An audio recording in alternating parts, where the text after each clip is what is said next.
Hi everyone, welcome back to another video. So let's get around to finally talking about what I read in the month of November. So in November I read only 4 books, which quantity wise is not my typical range that I fall into.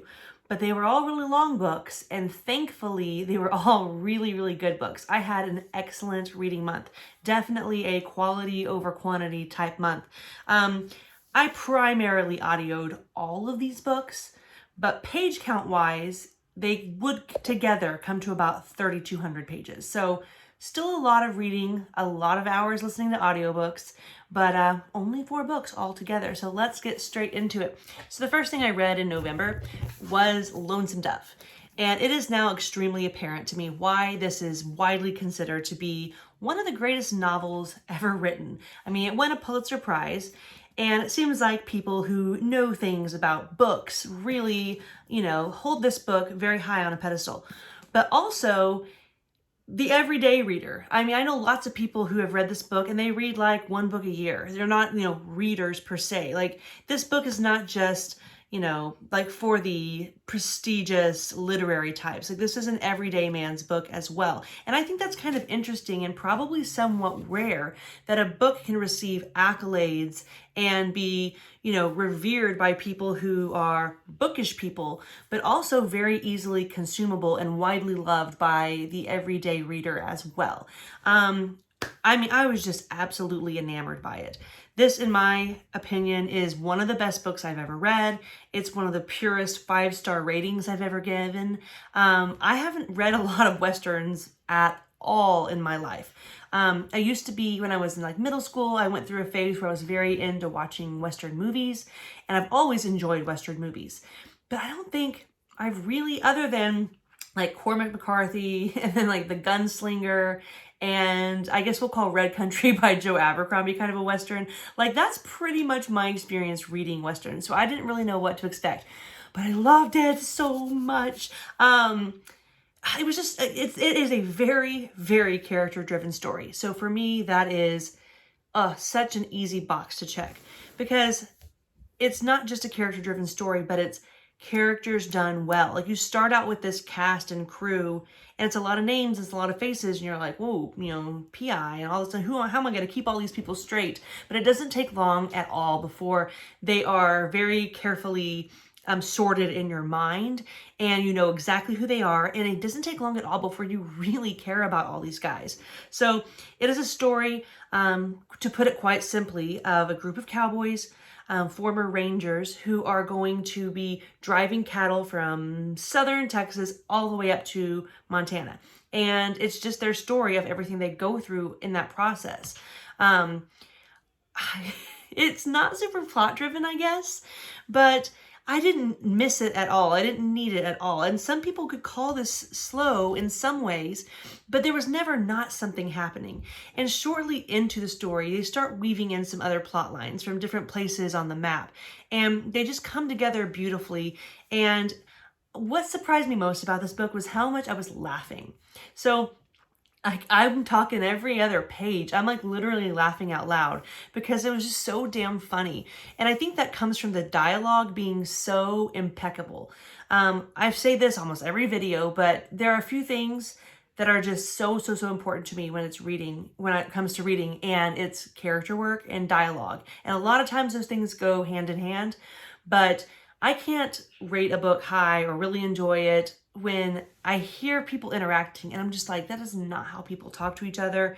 Like, I don't believe it's how they talk to each other back then, and I'm not buying it now. That is like, that's a breaker for me.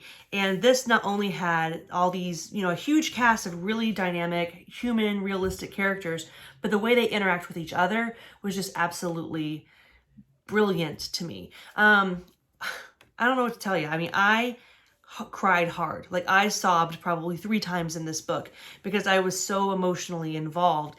And when deaths happen, and when tragedies happen, or when a wagon wheel breaks, and it's just the last damn thing you need at that point, like, you're so invested that it just brought out all the emotions of me. And I feel like I say this a lot, but I really feel like I've just been saying it recently because I've read so many books in the latter half of this year that will be all-timers for me. But this is genuinely a story and a group of people that I know now, and just a book in general that I have not gone a day since finishing it that I have not thought about it. Like sat there with my feelings or my memories of it and gone like, that was so good. I want to do it again. I want to talk for a minute about the miniseries. I had seen the miniseries before. Like I said, I went through a phase in middle school where I got super into Westerns and I watched Lonesome Dove back then, but I really didn't remember much about it because the funny thing is, there, like I said, there's not a huge, I mean, there is a plot. Like there's a story being told, but it's not like, it's like, oh yeah, that's the story where blah, blah, blah happens. Because it really is a story of a cattle drive and, you know, paths cross, people meet, connections are made. There are happy endings and there are sad endings. Like stuff happens in the story, but it's really so much about the characters that when I thought back on the miniseries, I was like, I remember liking it and I remember it was good, but I don't really remember much else about it. So after I finished this, I decided to rewatch the miniseries and I thought it was so good. I don't always love adaptations from books because, I mean, it's a typical thing for readers to be like, oh, well, you should watch, you know, if you like the movie, you should read the book. It's better. The reason the book is usually better is because you're able to get the thought process behind all these characters that you see on screen. It is really, really hard. It's only been done well a few times to do internal monologue on screen. And so a lot of these like deep thoughts and like memories of their past and, you know, saying one thing but thinking another, the things that really add depth to all the characters, like that happens on page. So the adaptation was really, really good. But I think one reason I enjoyed it so much was because I had just finished reading the book. So I was able to know what the motivations were and why he said that or why he made that decision, because I had that whole experience of being inside their heads so fresh in my mind. But as far as adaptations go, so good. Like the casting is really, really good. And they didn't change stuff. Like there were some changes made, of course. Anytime you adapt something from a book to the screen, like you're going to have to make some changes, but no egregious changes, nothing offensive, nothing I hated at all. It was a good screen adaptation of an excellent book. So do I recommend the miniseries? Absolutely. But I think you're going to get way more out of it if you've read the book first. So huge 2 thumbs up. I was just so pleased with this. I was a little worried that my expectations were too high because I'd been wanting to read this for so long, but it blew me away and it made me happy and sad and all the things. So absolutely recommend reading Lonesome Dove by Larry McMurtry. Directly after finishing Lonesome Dove, I read a reread of A Storm of Swords. And I said recently in another video that Storm of Swords was the ultimate 5-star book. I think that's what I said. And I think I stand by that. Like, I mean, Lonesome Dove, like I just mentioned, is a really good contender for that type of moniker. But guys, this book is just, it gets better every time I've read it. This is the 3rd time I've read it. And there is not a wasted page. There are no chapters that are dull or slow or ponderous or anything like that. And they introduced some new POVs in this chapter that we didn't get previously. Some previous POVs are no longer there, but this is just a purely excellent book. So I say this a lot, but guys, if you haven't read A Song of Ice and Fire, I really hope you'll give it a chance because I do know it's unfinished. I acknowledge that, and I think it's fair if that is somewhat of a deterrent to you. But as someone who has read the 5 books that are available and like has to sit with that, knowing we might not ever get the end of the story, I still have no regrets reading this. Like clearly, if I regretted it, like, man, those are some big books to read for no conclusion, or, you know, that guy, he needs to finish those books. I'm not going to read them until he's done.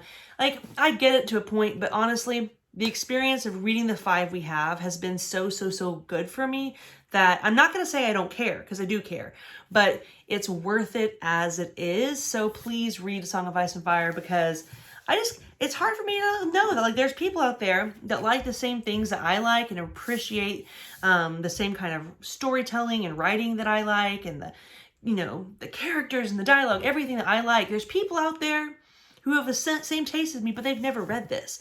All because they're grouchy about it being unfinished. And you're not wrong for being grouchy, but you are wrong for depriving yourself of George R.R. Martin's incredible storytelling. So please pick it up and you will not regret it, I don't think. I think you'll thank me at least. But for everyone else out there who has read it, consider a reread because it really truly does just get better and you appreciate it more every time you read it. Next up was another book that I have been putting off for quite a while, and I finally got to it this month. Another big boy. This is Name of the Wind by Patrick Rothfuss. And I really, really loved this book. So directly after I was finished with it, I felt a little disappointed because of the reputation it has within the fantasy reading community and the way it inspired so many authors that I love, the way that people just view it as almost the perfect fantasy book. Not everyone feels this way, but there are a large amount of people who feel this way. Because I had such high expectations going into it, when I finished it, I was like, it was good, but I'm not sure it was all that people crack it up to be. But that being said, I would still probably give it a 4.8 out of 5, like an 8.6 out of 10. I don't know. I don't do ratings very well, but guys, this was a really, really, really good book. I don't want to sit here and gush about Patrick Rothfuss's prose because we know, it's what he's known for is being able to string together sentences that just I don't know, you hear him explain something and you're like, did that just happen? Did I just get turned on by you describing a lute? He has a way with words. He is a magician. He is a wordsmith. Okay. The story, really good, really intriguing. They're building up a lot of mystery here. I really like the main character, which is something that doesn't always land for me. Sometimes it's the side characters, the supporting staff that really seals the deal for me. But I really like the main character in this book. And there was a really good balance of humor and heavy emotional moments, as well as some violence and action and dark stuff. It was a really, really well balanced book. So, I mean, overall, very, very happy I read it.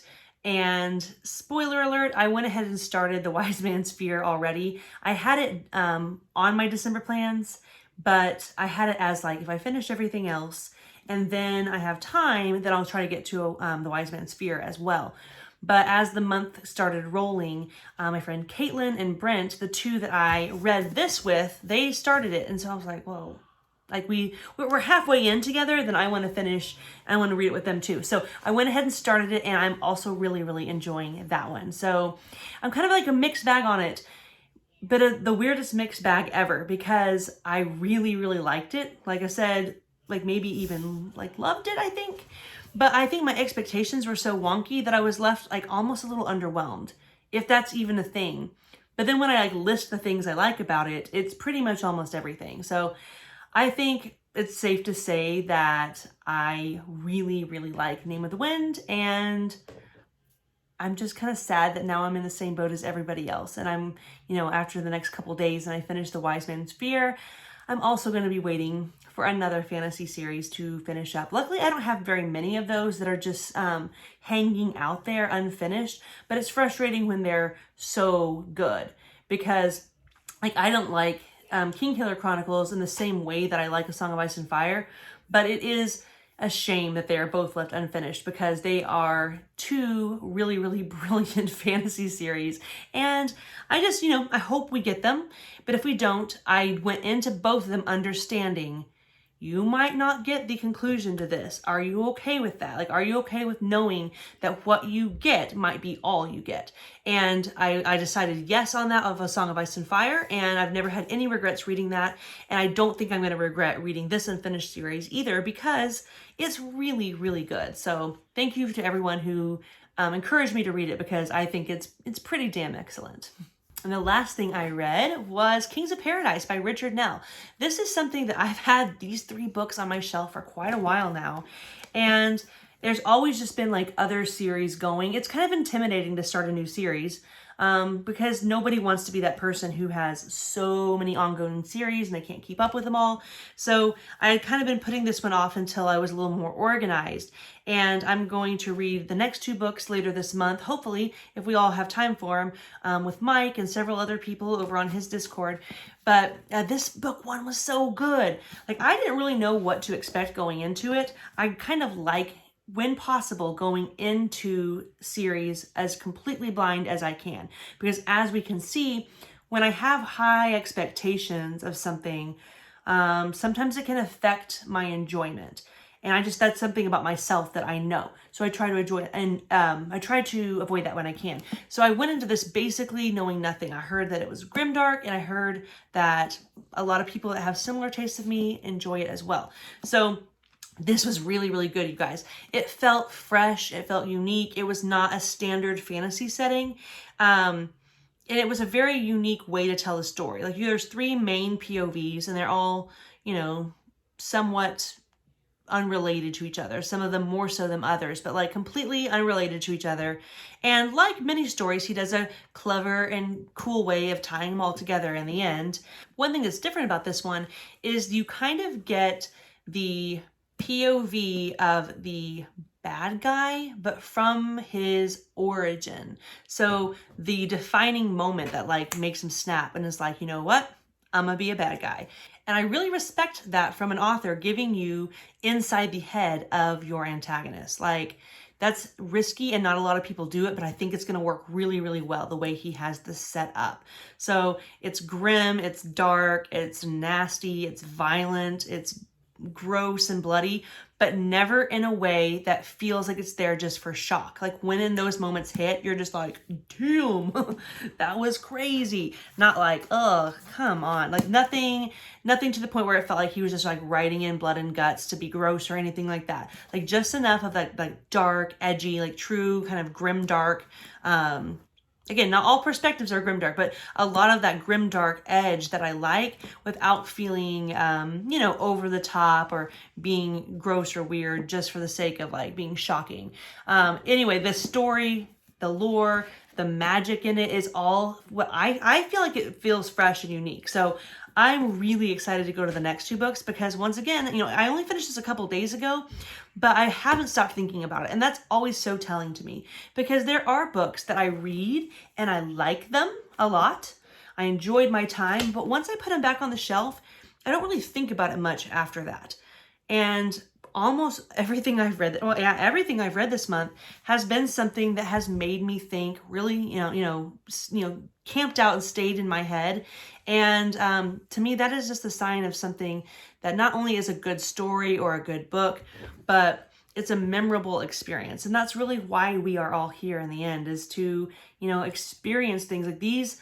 Books are supposed to transport us and supposed to take us away from our lives and make us feel like we are somebody else or somewhere else for, 20 minutes at a time. So all my books totally scratched that itch this month, and I had a really, really good month reading. So I'm excited for you guys to let me know what you guys read in November. What were your favorites?